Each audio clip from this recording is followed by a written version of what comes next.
एक रात सुनील से झगड़ा होने के बाद रेशमा मायके के लिए निकली, पर रास्ते में उसकी एक्सीडेंट में मौत हो गई। ये बात जब सुनील को पता चली तो वो बहुत दुखी हुआ।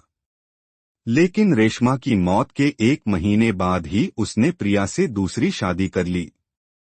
शादी के बाद प्रिया सुनील के साथ अजीब हरकतें करने लगी।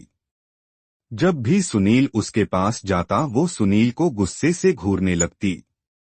सुनील सोचता शायद उसकी मां के बर्ताव से उसका मूड खराब रहता है, इसलिए वो उसे कुछ दिनों के लिए घर से बाहर घुमाने ले गया।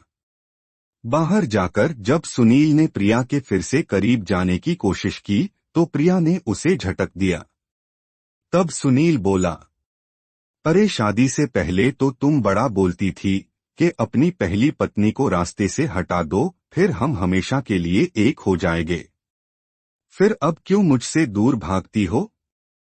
ये बात सुनकर प्रिया ने सुनील को गले से पकड़कर दीवार पर तान दिया और भूतिया आवाज में बोलने लगी, तूने क्या सोचा था? मुझे मारकर तू अपनी इस प्रेमिका के साथ घर बसाकर आराम की जिंदगी जिएगा।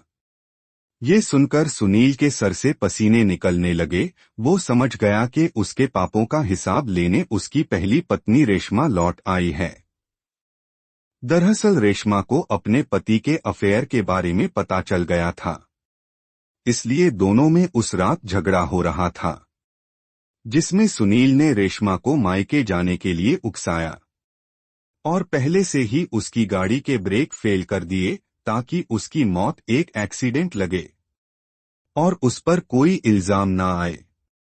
पर सुनील और प्रिया की साजिश उन्हीं पर उल्टी पड़ गई, क्योंकि रेशमा की आत्मा ने प्रिया के ही हाथों सुनील की जान ले ली और सुनील के मौत के इल्जाम में प्रिया को जेल हो गई। कहते हैं आज भी रेशमा की आत्मा ऐसे बेवफा पतियों की जान लेने को सुमसाम रास्तों पर घूमती है।